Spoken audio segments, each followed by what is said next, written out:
But we're not proving. No, what we're saying is this. We're saying that the belief in God is the default position. It's innate. That's all we're saying. So even Dawkins agrees with that. Yeah, but so is crawling.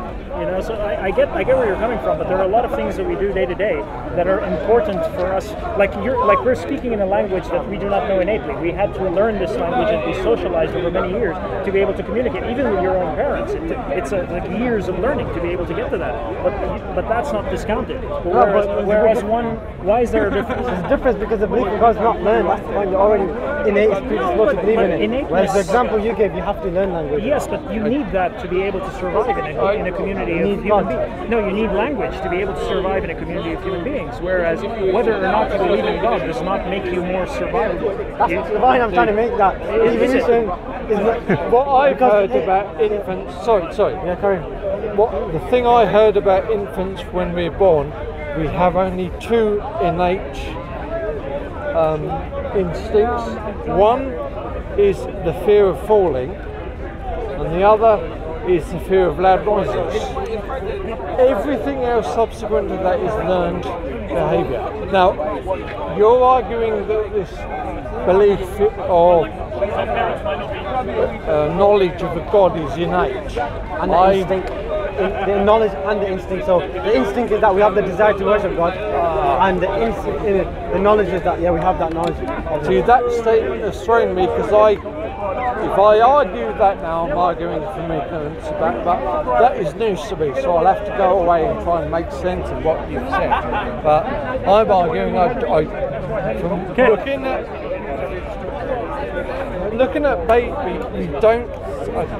don't see that the idea that God is innate and he's not a learned behaviour. Babies. No, we're saying that the studies that are showing is like 3-year-olds, 4-year-olds. Yeah, but that 3-year-old, and they're not talking. You're old enough, you've arrived at a lot of ideas by 3 years old, and I think it's fair to say human nature, we would much rather imagine an answer than remain in ignorance. What you have to understand is that the 3-year-olds and their parents, obviously this is in Japan, so this is why there's no such thing as a belief in God there. In fact, they were saying, why are you even doing the study to begin with when we don't even have an idea of God? And yet the children said God created these natural objects. And they never taught it. I don't think that's what the studies say. I get where you're coming from. It's like there's some innate belief in a creator, but it's not the same as an innate belief in God. Because again, if you talk to a Christian guy, God is very different from God in a creator. Okay. Because again, that argument, I get where you're coming, but then again, isn't that largely anthropomorphizing? A child will give a chair or a toy human-like features and human-like attributes and assign things like will and desire, even though you and I both know it's a toy. It doesn't have right. So sorry, what is the evidence for that? Wait, what's that? Okay, what is the evidence for that? I was a child. I was going broom broom and like. Yeah, but I'm attributing things to a child. Agree. But how are you then equating that with an innate belief which is primarily psychological? No, that's what I'm telling you. Humans will ascribe anthropomorphism to innate things, to things that they don't understand. They will ascribe values, human attributes to things that are immaterial. What is the evidence for that? We have that all the time. Have you seen the film Castaway? Yes.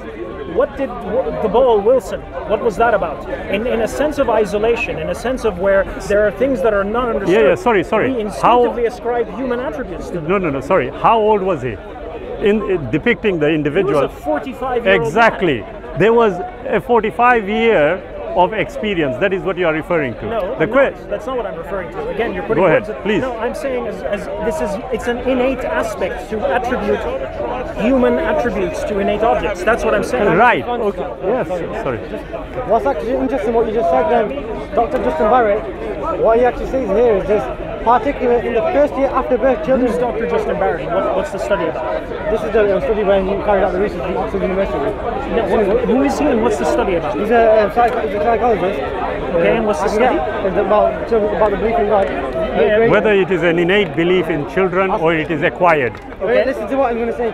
The studies that he showed is this. Shabir, you can listen to this. Yeah, sure.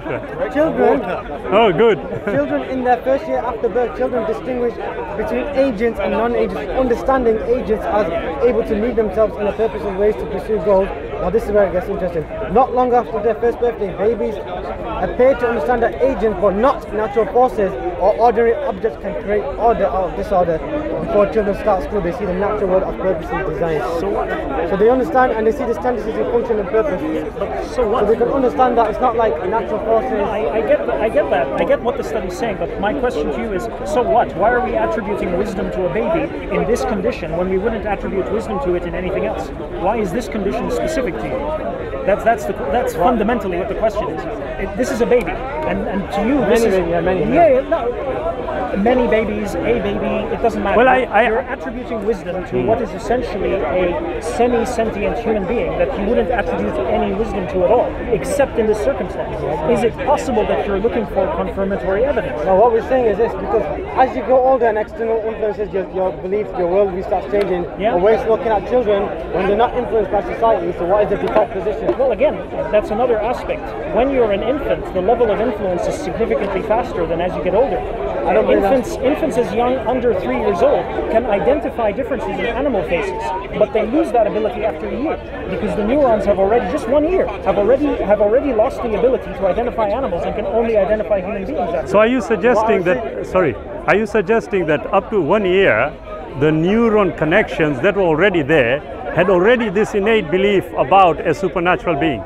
No, that's not what I'm suggesting. No, I don't know. Is that what you're suggesting? No, first of all, I don't know enough to make such a right, specific claim. Okay, I understand. What I'm doing is claiming two observations. Number one, the first observation is that babies do have a lot of abilities that they lose very quickly in the beginning of their lives because the neuron web is very flexible. Yes. And number two, you're talking about, yes, so babies have this perceived innate ability. Okay, why is this innate ability so special to you when you ascribe no other wisdom to babies? This is the only one. Right. So it makes me suspicious. I can understand. I'm Shabir, by the way. You are? Mustafa. Mustafa. Nice meeting you, sir. Likewise. Yeah. Basically, the question, I think we came in a bit late. The question that was being addressed was about whether human beings have learned progressively the idea of a creator. Okay. Or is it something that is innate, something that is untaught? In that regard, this brother pulled up these experiments that were done. Now, in relation to the question, I would obviously agree with you. However, it is then up to the scientists to determine whether they should be asking these other questions that you are raising. The issue here primarily is about whether babies, pre-1 year old, even when the neuron connections are not there, how is it they seem to have this predisposition towards the existence of a creator? Now, the paragraph he just read was actually talking about how it was not this idea of a learned behavior. So the issue is there a creator? Now, you touched on something very important, Mustafa. Yes. Sorry if I can, about which the idea of a creator and God. Because if you ask the Christians which God, I would suggest that if we look at the information itself, the default position is that there is a supreme intelligence. We don't want to call it God, Ram, whatever. Okay. There is the default position. That is what we are discussing. If there is, then it automatically or logically, as I would suggest, appears that would there be more than one God, one creator? It's a logical question I would ask myself. No, I think personally, you're jumping 2 steps ahead, and here's why. The first aspect is that they seem to have a belief in God. There's no way to validate this belief with a baby. There's no way to validate it. Okay. I can't ask the baby, do you believe in X? I can't ask it that. Okay. So we have to go by some approximation to validate this belief. Okay. Now, what is this approximation? Now, one aspect that I have to agree on with the studies is that babies exhibit what we would consider moral behaviors. Okay. And they would clearly, they have empathy, they have fairness, they have attributes that, and these are not conflicting with religious values, by the way. Okay. Empathy and fairness are very normal. But I would also second that you do have evidence of the same thing in primates and elephants and cats and fish and all kinds of creatures. Okay. So is having moral? So again, A, you can't confirm that they actually believe in a God or not. So there's some aspect of interpretation. Okay. And B, if it's moral behavior, well, we have animals exhibiting similar moral behavior that don't believe in a God, or as far as we know. No, I was about to say, you see, Mustafa, that is, you have gone from one step to something else which is totally unrelated. Really? But no, if I can, how is it can I just unrelated? I'm sorry. I'll tell you. Okay. You see, when you talked about the animal kingdom, okay, you then said, they don't have anything to do with their creator. Oh, perhaps they might. That's what you said. Yes, that's true. Yeah. The question is not that. The question is this, that if animals are showing certain things that we can attribute to humans only, does that in any way either confirm or deny the existence of a creator? No, it doesn't. It doesn't. So what is the connection between the two? So here's the connection. Yeah. The connection is we cannot validate for sure what this baby believes. Excellent. And the only examples we have are moral behavior, which are quite common in the animal kingdom as well as humans. Right. So okay. It doesn't prove anything. Sorry, just expand on what you are saying. Yeah. What have moral behaviors got to do with the question of whether there is a creator or not? There isn't. No, that's a typical argument. I'm asking you. Why are you using it? No, there isn't one. So why are you raising it? I'm raising it because that's one aspect that some studies have looked at as belief in a higher entity, as empathy and fairness, whereas in reality, no, that's not. Belief, as far as empathy, sympathy, or whatever these attributes of kindness, I would call them, whether they are contained within the human beings or the animal kingdom, okay? The issue is not that. The issue is whether this innate predisposition towards the acceptance of a creator then further leads you to establishing it that there is a creator. So if I were But you haven't even arrived at that. That's the point though. How do you arrive at it? Exactly. If we were to consider this to be a default position, then logically speaking, the evidence that should support this particular contention will be available. Do we agree to that? I'm not sure I even understand the sentence. Oh, okay. What do you mean? Let me clarify. Yes. Yeah, we have got a position. Yes. There is a creator. I am saying now, if that be the case, then surely there should be the necessary evidence to either support the contention or to destroy the contention. Do we agree with that? No, I disagree. Please tell me why. Reason. First, you would need, so the axiom you're starting with is there is a creator, therefore. What I'm trying to tell you is no, you have to first arrive at there is a creator before you can say therefore. And the evidence that you presented hasn't taken us to. Now, there's many arguments for a creator. This isn't one. That's all I'm saying. I want to know why.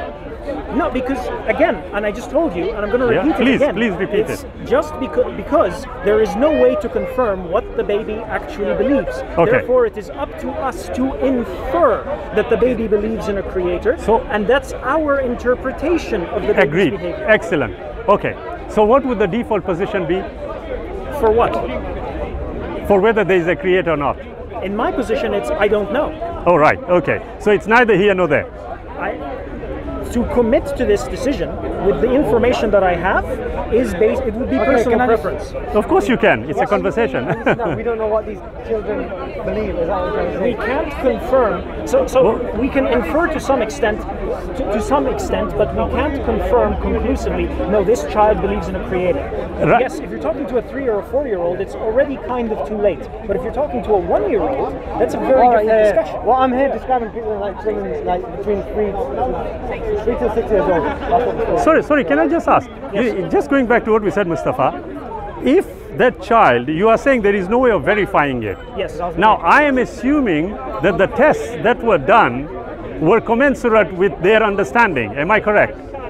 Possibly. It was us. Psychology is a bit problematic, and I'll tell you why. So have you heard of something called the replication crisis of 2010? No. So in 2010, it was found that roughly 80% of all scientific papers published in the past 10 years have never been replicated, even by the practitioners who produced them. Okay. Psychology was roughly 67% of all the documents were never underwent secondary. Sorry, tests. what was it called again? It's called the replication Just pull it up. crisis. Just pull it up. Let's have a quick. I'll put it up for you. Just pull it up. This was a fairly disturbing statistic. For who? The scientific community. The scientific community. Yes, I'm not surprised. The replication crisis. Just pull it up. Let's have a And I look. saved it as a note. Yeah. Just a bit. I'll pull it up for you. Yeah, please. And it's one of the things. So again, one of the things I argue against is dogmatic scientism. Yes, and I prove to people that look, yes, science is powerful and all that, but at the same time, there are limits to what it can and cannot do. My view is actually that the very word science has been hijacked anyway, because it only means knowledge. However, going back to what you are saying. Yeah. Funnily enough, Mustafa, we are coming back to our start point. Sure. Because if we were to say, for example, that look, I would take anything that is being said about the psychological aspect with a pinch of salt, which is agreed. But then that one logical question which we had a conversation about a few weeks ago comes back to it. We must, me and you must agree to some criteria wherewith to be able to answer this question about whether there is or there isn't a creator. Okay. Don't you think that's... So what criteria? No, before we go, can we just have a... Yeah, sure. Please. Let me bring it up. So I finally got online. Here it is. The replicability crisis. Oh, excellent. Can I just have while you are... This is on Wikipedia. What so you're saying... all the sources are at the bottom if you want to get... That's what, I'll go to the sources. Carry on. So what you're saying is basically that we don't know, we can't determine what these children believe. We can't determine conclusively. So there has to be some question about the level of validity of that inference. That's all I'm But saying. when these children are asked to be created these natural objects, they say God created it with certainty. That's belief. Well, again, you're ascribing a degree of wisdom to these children where you wouldn't typically ascribe that wisdom to. And that's my main argument. It's like, yes, the child says definitively, I believe, but the child will also believe definitively in Santa Claus. Does that validate Santa Claus? There's a difference You know, here. I'll explain yes, what the difference is. Please. Of course, because the Santa Claus requires information transfer, it needs to be learned. Whereas the belief in God is universal and untaught. Not necessarily. According to Paul Bloom, Dr. Paul Bloom, the belief in God is untaught and it's universal. For you to know Santa Claus or any of these fairy tales, it needs to be learned, and Santa Claus is not like a universal belief. Not every single no civilization in the past has had a belief in Santa Claus. It's not like universal. Again, the belief in God is, and it's untaught. Well, again, I'd have to dispute that, because since we cannot confirm what this child is believing, I cannot confirm that child A believes the same thing as child B. They're just referring to some similar language, but it could be very different, if that makes sense. Again, I'm not disputing whether a creator exists. All I'm disputing is the evidence you present doesn't help the case, that's all. But then the question that needs to ask is, you okay? That's fine. Yeah. The question that needs Actually, to be honest with you, Mustafa, useful, definite, but that is something that we have been arguing for years. Only they have given it a very nice title, which I will bear in mind. No, that's going back, just before we get into it, one thing I like in arguments is or when I'm getting into an argument, is to give someone something that they can use. So if there's anything you want to ask me about, I'm happy to share. Absolutely, thank you very much. But can I just say, we are having a discussion, not an argument. I can get by that. That's a good That's one. good. Yeah, okay. That's good. So sorry. But going back to, you see, basically the very idea behind this experiment or series of experiments, there would have been a valid reasoning behind it. One of them was that, is the default position atheism? Yeah, that's the question. Well, that's the thing. I agree. Yeah, atheism is not a default position. Yeah, but then again, so is basic math. So are basic rational things you have to learn to do. Yes, atheism is not a default position. Absolutely. But then belief in God in a specific form is also not a default position. Right. Now, how can we come to a common standard? I don't know. Okay. I can point at logical fallacies, but what please, the yeah, it's a conversation. It's gone above my understanding. No, man. No. We haven't gone. Yeah. Sure. You previously spoke about meeting a criteria. Yes. We can agree. Yeah. I'm wondering. I think that there is no criteria that we can agree on that would serve your purposes as a theist and mine as an atheist. But you will find, brother, I am asking you for the criteria. So I don't even know what you will set up, which may suit or may not suit my argument, which is not the case. Equations for electromagnetism. If God exists, and he manifests in reality, Yes. Do you think the child will find? fine. We could We'll find use the simpler of the two scientific, explanations that we you would can see communicate evidence is of it. Whereas the Now, view question. is Undeniably. I see. Question. If there is this particular proposition about a creator, we'll just bring it all together, yeah? If there is, okay, then you've got to accept, logically speaking, as we were discussing a few weeks ago, conclusion will a child with limited that the notion of a creator will definitely and logically transcend the totality of what we are able to think about the creator. Don't we agree about that? When you ask the child, I don't see, I'm confused. Don't worry. What do I mean? I'll tell you what I mean. If we look, sorry. I cannot agree on this idea that the creator is God is the one who's doing it. established. so that's a slightly different ontological argument. Using the science, and you're right, if a creator because again, if you exists put God in the and he equation, manifests in reality, is it random forces that are causing it? Excellent. Now, do you know when you say the creator would manifest in reality, what do you mean? You can argue both theories and see the same in the outcome. physical world, we would be able to observe it with the only means that humans have to observe the reality. Excellent. around them. Now, I'm suggesting to you, like I suggested to some brothers, some friends, that you are restricting yourself in terms of the kind of information that you should access to establish this particular proposition. So what I mean by that is this: are you suggesting to me, unless and until the evidence that you seek for a creator has to be the usage of the five senses? Mind if I break our contract? I need to get some water. Water there, Mustafa. We've got ice cold water here. Nice. Yeah, please go. There are more than five senses. No, we know that, but what I am saying is, are you saying that we must only have evidence that would be consistent with our senses, however many they are? Yes, that is the Are you only saying way, yes? That is the only Okay. way humans can observe Excellent. reality around them. So now you are also accepting the proposition that the creator transcends. If I can just finish, the creator transcends the way we are understanding things, and logically speaking, it would then necessarily mean that the creator would tell you what evidence to look for. Do we agree with that? I have no way of agreeing or disagreeing. A creator exists above. How could we? Absolutely. How could you determine that, though? Here is what I am trying to say to you, that we would need to come to some form of agreement collectively to establish whether a proposition can be validated.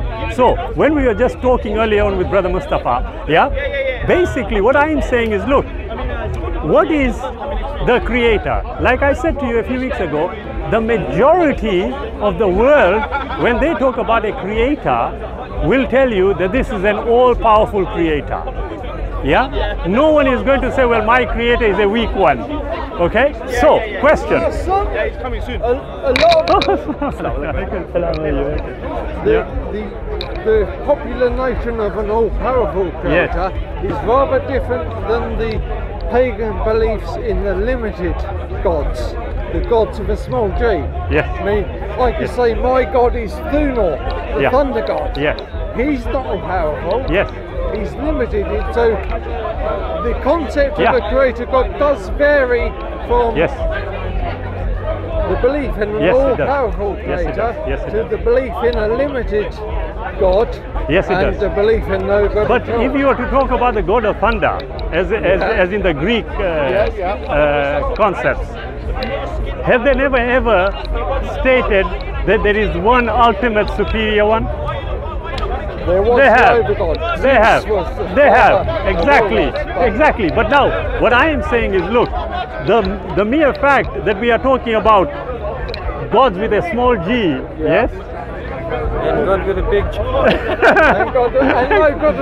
And all that, But the fact is, the human mind has already come to understand one thing for sure, that even when we attribute certain things to God with a small g, ultimately we come to a God with a capital G. Now the question is that where we have got different ideas and philosophies, then it becomes all the more important that we seek the necessary evidence to establish whether, as I use the word, each contention is valid. When we were just discussing earlier, oh, is the brother gone? Yeah, he took his drink, water and gone. Yeah, right, yeah, no problem.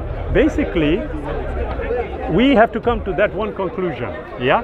Or rather the starting point, that look, for me and you to actually consider the idea of a creator, oh, Brother Mustafa is back, yeah? To consider the idea of a creator only on the basis of what we consider to be acceptable evidence is somewhat missing the point.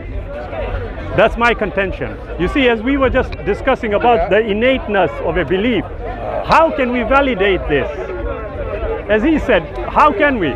Do we ask the baby, well, what do you say about this? We can't. Surely you cannot. You cannot. So the question is this, that if there is already a seemed, we are perceiving that the baby seems to have this belief of a being. The question I then asked is, okay, what kind of evidence do we then seek? But in order to seek that evidence, we would need a starting point, yes? And that's where we came back to about the yardstick. Yeah? Now, I am holding the position of being what people consider to be a theist. Yeah?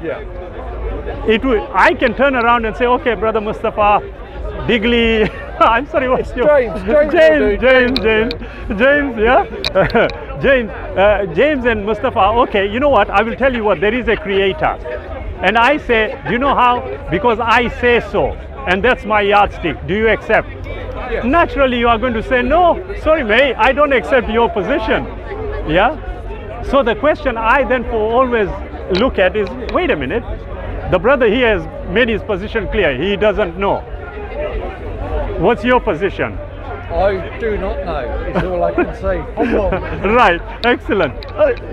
Oh, sorry, excuse me, brother. Assalamu alaikum. How are you? I didn't right? expect you until next week. Ah, see? We like shocking people. Sunny weather now. Yeah? So, we are back to that. You see, it often makes me wonder, okay, if we hold a position of I don't know, yeah? Would we do that in the very most important aspects of our lives? Would we say, okay, sir, as an example, if you woke up one day and there's a colleague of yours who, according to your perception, seems to be seriously ill, would we call the doctors, the ambulance? Would we ask for a response? Or would we say, well, I don't really know whether he is or he isn't, so I'll leave it as it is. What would you do? It's a logical sort of, what would you do? First, to determine it, but his condition is physical. As he's saying, first thing, try and help him. Yeah, I agree, it's a physical. First, yeah. But his condition is physical, and I struggle to understand the parallel between. Yeah, sorry. Life, isn't it? Yeah. Sorry, James. You just. Sorry, Mustafa. Just let me just. Yeah. Sorry, you just missed the point. The issue is not that. The issue is the position of holding I don't know. I'm saying, would we just, in the important aspects of our lives, as a result of which I use that example, that if you came to something like that, would you just say, I don't really know, so I'll leave it at that? You won't do that, will you? I wouldn't know, but that is a physical. The idea that a God exists, that is not important. No, James, you missed it. You missed the point.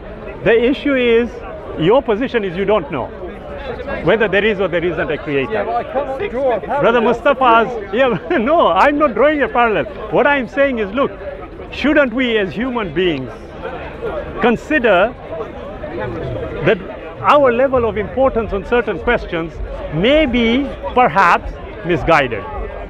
So, as an example I use that in normal everyday life, yeah, if there is something very, very important, we would not hold the position of I don't know and leave it at that. we would definitely seek out the necessary answers that we may seek. That's the position I'm holding. So when my brother here and you, my brother, say our position is we really don't know. So I'm saying, well, how can we arrive at a position where we can say definitively no or definitively yes? It's a bit more subtle than that. No problem. Because again, so agnosticism, there's a spectrum of Yes. beliefs that fall Yes. into what you call agnosticism. Yes. One of the questions of agnosticism is, can we know at all? Yes. Is there a point where is it even possible to know? And another dimension of agnosticism is like, I don't care if Yes. God exists or doesn't exist, Yes. because it doesn't appear to have any impact if I take either side. The life Yes. seems to occur in the same way. Yes. And the third position is, I think the question is stupid. Yes. So agnosticism can cover a pretty Yeah. wide range. So the question I would have is like, is it possible to know to begin with? Is the Yeah. real question I have. Yes. And is it possible to know? Right? I don't think it is for a human being. I think the question is far too grand, and I'm happy to go for. Thank you. I'm happy. So here's the thing. I'm happy to go if someone says I have faith. I respect that position. Okay. That's not a position I would take because it's Yeah. one. Oh, thank you again, brother. If someone tells me that, I respect. James, would you like some water, brother? It's ice cold. Yeah, sorry. And I would respect that position, that I have faith God exists. Whether or not I can know for sure is another aspect. Or no, I know for sure, and here are the reasons why. Okay. And I've yet to hear convincing arguments to know I know for sure. If that answers. I can see what you mean. But just quickly before we get to that last aspect, when you look at agnosticism and you played out certain positions, from one, I don't really know, to one, I don't really care, to one, it's a stupid question anyway. Yeah. So it's a sort of trinity of questions here. Yeah, Okay. Trinity of I don't give a damn, basically. Yeah. Yeah, I don't give a real monkeys, you know what, I'm just doing it for the sake of it. Agreed. However, what I am saying is, look, we have got agnosticism, okay? We've got atheism. We've got what we have collectively called theism. And there's another one too. Deism. We are, do you mind? Let's stick to one before we go off. Yeah. Total to another tree. on in, We'll man. jump Yeah. off. Get here. Yeah, it's a tree on Mars. Yeah. No, but here it is. Look, there are so many competing ideas. Okay. Going to the question about certainty. Yeah. I commonly, whenever I'm having conversations with friends here, I will state I do not subscribe to the word religion. I do not subscribe to the word faith. Yeah. Okay. So how do I hold my position? I hold my position on one thing only, on the evidence, the information that is available, and basing my position on that. So if we were to go with this about a creator, going from what you said, you see, can we really know? It's either, from my view, it's either yes or it's no. What do we need to know, and to what extent about the creator is that a valid question? Sure. It is, isn't it? Sure. That will determine whether you are in a position of knowing or a position of not knowing. Yeah, sure. Are you certain that you do not know? That's already I don't know. That's a very Because difficult if you're certain that you know that you do not But if you say no, you are still certain about no. So you can't get away with it. Yeah, exactly. It kind of Yeah. works both ways. Yeah, but Are you certain you know? It's like, are you certain you don't know? yes, exactly. Yeah, So yeah. the question then therefore arises this. If I were to say, and we did touch on it, I'm sorry brother, I'm going to include you in this, yeah? Can any one of us confidently assert here right now that we know everything there is to know about just Hyde Park, like I mentioned to you? Of course not. Why not? Well, I don't have the senses or the capability to determine everything happening everywhere. Does that in Hyde Park. necessarily mean that there are beings who may transcend this particular way we look at things? Is there a possibility? I'm not sure I understand the question. Right. Yeah. Our limitedness Okay. does not allow us to be able to know what is going on in Hyde Park right Yes, now. yes. Agreed. Sorry. Yeah, it's okay. Yeah, sure. Yeah? I don't know what is. Yeah? So the question then I'm asking myself is, does that actually mean that there may not be beings who transcend our limitedness? Is there a possibility? So there's two dimensions to your question. The first question is, just because I don't know what's happening in Hyde Park, doesn't mean I can't infer certain things about it. So Hyde Park, for example, it is very common for there to be people in my vicinity that I can't see. So it was a very safe bet for me to assume that there are people in Hyde Park that I can't see. Yes. But as far as do I have conclusive evidence that a being that transcends my capability exists? I don't have conclusive evidence for that, but at the same time, I don't have conclusive evidence that says that is wrong. No, I didn't ask you that respectfully. Oh, what okay. I said, what I said, Brother Mustafa, is this. Is it possible that there may be a being that transcends our limitedness? Yes or no? Yes, it is possible. It is possible. It is now, possible. Now, if it is, and here is the ultimate that we touched on last time. If it is, what kind of evidence are we going to seek to establish it? Sure, if you said it certainly can being that transcends our limitedness. We have no ability to determine the fact of that, because you said he transcends. Sorry, can you just take this? Our ability to understand. But the amazing thing is that our ability to be able to think about this is present, isn't it? But Kind of. Has to be, because we are asking the question. No, I'll tell you something. Yeah, sure. So no, the reason. So again, it's not. I'm not disputing whether or not a creator exists. No problem. But if it's something we cannot formally define, then we can lump any kind of attributes that we want. Excellent. On it. And so far, no one has really formally defined what this creator is or isn't, and we can start saying, so he can be this and not this, and we have evidence. That, yes. Which goes back to your question: how much do I need to know, and what do I need to prove? Right. Because I can throw any. Because again, if you're going to take this in the opposite direction completely. Sorry, Brother Mustafa, can we just go with what you are saying? Sure. Let's throw some things in this particular bag that we call the creator. Go on. What would it be? Remember, we've already accepted that there are beings that can transcend our limitedness. No, we haven't. We accepted that it is possible. I said that. Yeah, it's possible, isn't it? But that doesn't mean there is. No. Okay. There is a possibility that it can. Yeah. So, working on the possibility, here is the hat of a creator. Of a being that transcends us. What can we lump in here to establish the validity of such a position? That's a very difficult question. I don't know. But here is the issue though. Yeah. And you are right.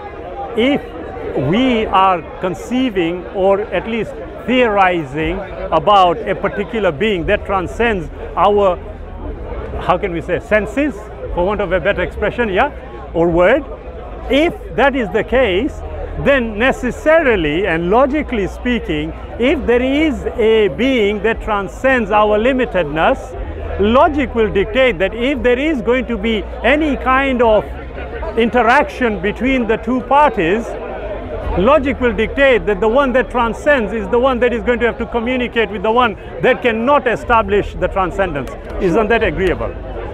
So what kind of evidence will we seek then? But there is a counter-argument. Please. And the counter-argument is much simpler and more basic.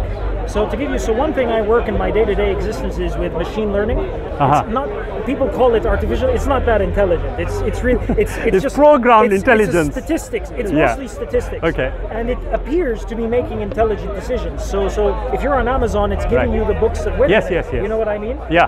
But if we were to come up with a very sophisticated machine learning algorithm that can solve human problems, and this is something that we created, we actually wrote the code for it. Yes. A human being won't understand it. Yes. You see what I mean? So no, sorry. A human being won't understand it. No, that's not true. Certain human beings will understand it. They won't. The very ones who wrote it. Yeah.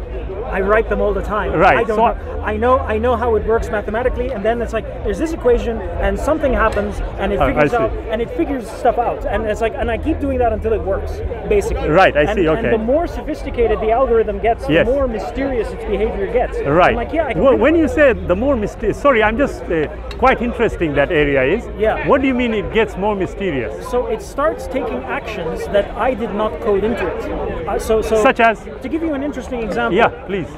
So one of the algorithms that I wrote is producing recommendations for people for products that they go on a website. Okay. And suddenly it's Valentine's Day, and all of a sudden my algorithm is promoting heart things and teddy bears and chocolates. Okay. But I don't understand how it's figured that out. Right. But surely, I can see what you mean. Yeah, but surely, I was about to say, would there not be data which associates that particular word? But I never, you know, like but I never programmed it to do that. But it is there. It's picking the information is there. Yes, right? Okay. But if that be the case, again we are dealing with something that is within our senses. Barely, but yes. No, it is. Without the program, we can't go anywhere. Okay. We are not talking about that. What we are talking about is here a transcendence. Now, the logic that I am applying here is, from my angle anyway, quite straightforward. That once we accept the proposition that there is something transcendent, then logic is going to dictate to us that the transcendent has to, if there was any kind of interaction between the two, it has to be the transcendent one that communicates to the one to make them understand what kind of evidence to seek. Does that not make sense? Yes, but the question becomes why.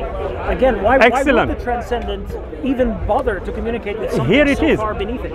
Excellent. For you to come out with what you just said seems to suggest that, okay, are we low in some way? Not low necessarily. What do we mean? To give you an example. Sure. So if I had, say, bacteria in a petri dish, yes. Why would I want to communicate with the bacteria in the petri dish? I mean, I'm taking care of it. I've cultivated it. I've done a lot of work to make sure that bacteria exists and survives. Why would I want to communicate? That's an excellent point. But you see, when we are talking about the transcendent, again, you are bringing bacteria, which is physical and within our realm. Agreed? Aren't we? We are. That's what I'm saying. Okay. But here, we are talking about something that is transcendent. Now, the question, and it's a valid question, if there is, what reason would that transcendent one have to communicate with us here on lowly earth? Okay? My issue would be, no. For us to even answer that question, logic would dictate that if it is the transcendent one, the transcendent one is the one who will establish for us whether it was reasonable or not. I'm not sure I understand. Okay. All of us. Sorry? You put it into simpler terms. Let the man finish. If you can explain. Okay. Basically, if we have got two positions, there's a transcendent and there's us. Okay. We have our senses, which we are working with. Yes. We have established a proposition that there may be a transcendent one. So logic is dictating that if there is a transcendent being is beyond our senses, then logic only dictates that the transcendent one will communicate with us. Once we have established that proposition, we can actually naturally move to what for? What's the point?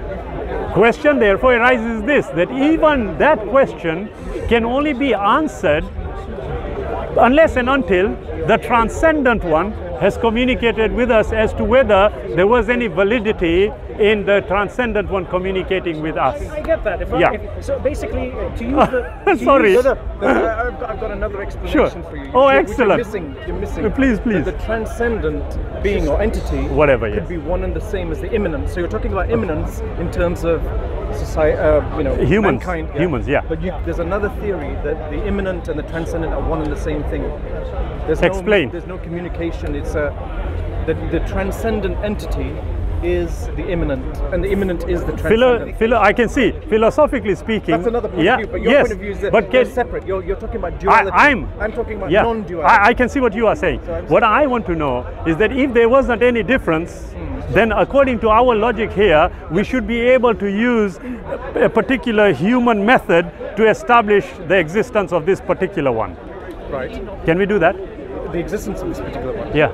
The particular one exists because existence is there, and we exist. No. But we are, if we are in essence the same as that transcendent being. Are we? Yes, I believe we are. Okay, but that's my belief. Yeah, of course. No. Absolutely, you're entitled to that.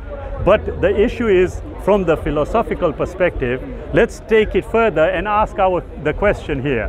When you say one there and one here are one and the same thing, how do I verify it? It's a belief. It's not verifiable. Okay, can we say that it's faith? It's faith. Right. Okay. Yeah, sure. It's unity of existence. It's Ibn Arabi. Yes, it's the unity of the whole. Unity. Yeah. Unity of existence. Yeah. Okay, but just going. Sorry. No, the word he uttered was very interesting. He said Ibn Arabi. Ibn Arabi. I respect that. Go ahead, what is it? He advocated unity of existence, that the transcendent and immanent are one. So we're getting into a very different discussion. I know about to say. Yeah. Anyway, going back. Again, that's one form of transcendence. Exactly. Because we haven't even defined. Yeah, we haven't absolutely. We haven't defined it. We haven't even come to the issue of whether there is or there isn't.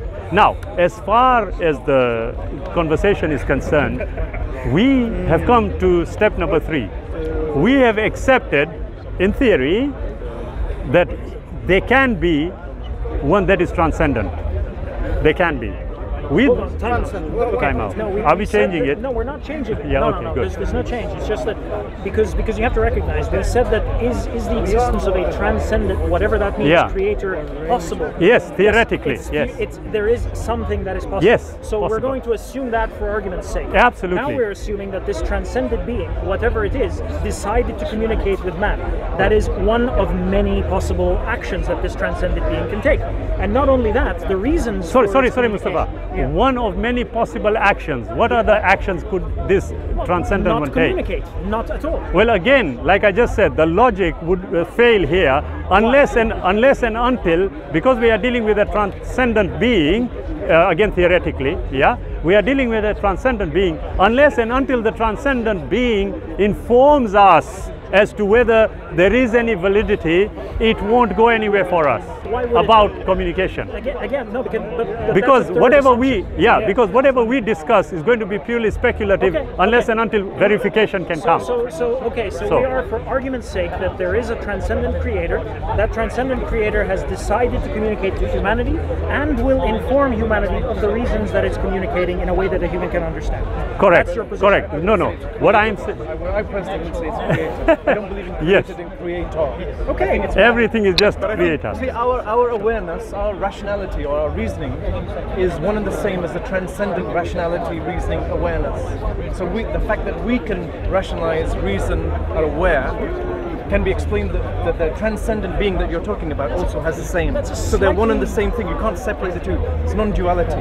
Right. Okay. I can see what you are saying, but you see the difference between what you're saying and what you're saying is like so Shabir is talking about a very Shabir. Yeah. Shabir. Sorry. It's okay. Don't worry about it. So Shabir is talking about a wider spectrum of possibilities. What you're doing is narrowing the possibilities down to a very specific one. Yes. So even if we were to refute this, it does not refute Shabir's position that there could be other possibilities. Yeah. It's a possibility. It's a possibility. I don't know why I keep calling you that. I'm sorry. It's okay, Mustafa. Don't worry about it, brother. Shabir. Yes, Shabir. Yeah, that'll do. Not to worry. My head next time. So that's the only reason we're not sort of entertaining your point of view. That's all. But we're happy to have a discussion about it later. Yeah. But I think our essence is the same as everyone's else. Sure. All right. I would liken it to like an ocean, and we are just waves that kind of creep out of the ocean, but go back skipping to on the surface. I'm just saying that's what I believe we are. Sorry, brother. I'm Shabir. You are Ash. He's Mustafa. I know. Oh, excellent. Nice. Yeah. Basically, Ash, you see, I have no problem. Any proposition should and ought to be considered. No problem. But I would want to logically take it a step forward and ask myself this. You know, if we have rationality, then we automatically assume the creator has rationality. Yeah?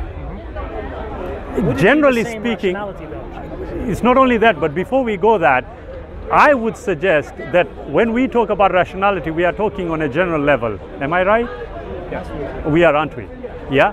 Question is this, that when we talk about this transcendent entity, yes, we would not be able to establish whatever is associated with this particular being unless and until that being informed us. Do we agree with that? Right. Do we agree with it? Or can we agree with it? Yeah, because if I were one and the same as that being. No, not even if it is one and the same. If I were to say right now to the brother here, Mustafa, you know what? I think God is a woman. Will we agree? I have no idea. Exactly. But now I'm asking you. Why? Why? I would disagree. Why?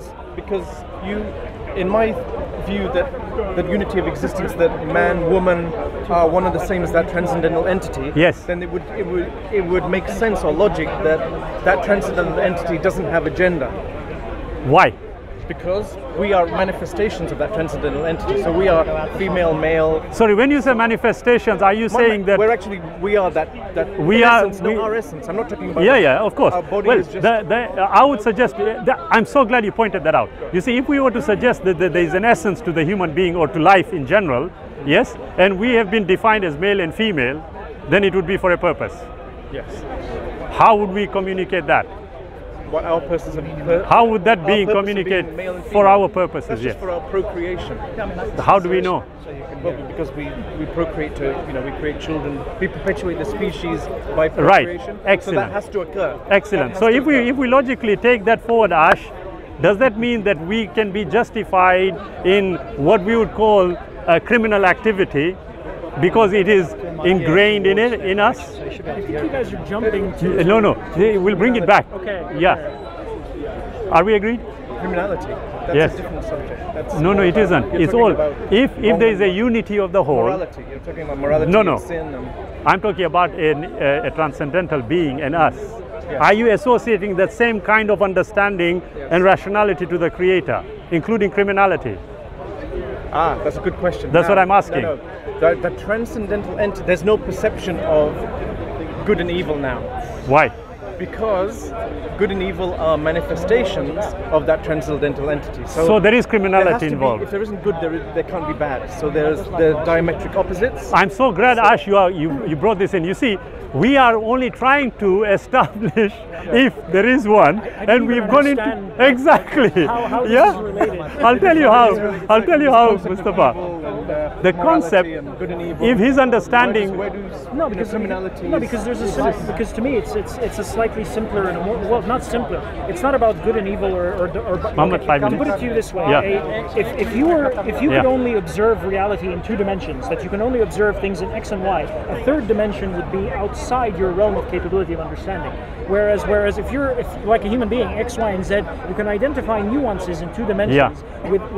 But a 2-dimensional entity won't be able to do that. Yes, now, if correct. I was to take it to N dimensions, yes, which is what to a human being to say a transcendental, multi-dimensional entity, then the idea of a binary that you and I can see as good and evil and a clear doesn't spectrum exist. Wouldn't count. It's like finding infinity between 0 and 1. Absolutely. It's the same absolutely. But here it is. Everything we are saying necessarily and logically is pointing to one thing only. Unless and until we understand to the extent that we need to understand about this transcendental one, we will forever be speculating and philosophizing. Now, my view, like I said, is a position here that I am of the view that a communication from this transcendental being did come down. I say this. Yes. The evidence is there. Of course. It is for us to consider. I'm not denying that. No. It is for us to consider. Because mankind needs to be guided. Absolutely. It is for us. It is for us to consider it without being biased. There are many human beings, unfortunately, who seem to think that they have got the answers, but when... What I'm saying to you is we are not our thoughts, our mind, we are not our mind. We are our... Perhaps essence. No, our essence is not our thoughts, because our thoughts are fleeting. They go, they come... Absolutely. Right? Every multi-second it disappears. So you can't fix a thought. It's ever changing, right? True. Thoughts are changing. We're constantly having thoughts. So this transcendental entity that we have is aware of our thoughts, our mind, it perceives. Yes. So what is that limitless form? But whatever that you limitless form is the transcendental whatever you are saying, whatever you are saying, if I were to suggest that what you are merely saying, it's nice talking to you, sir. Likewise. I'm just going to get some tea with some no problem. fun. Look after yourself, Mustafa. We'll catch up soon. Yeah.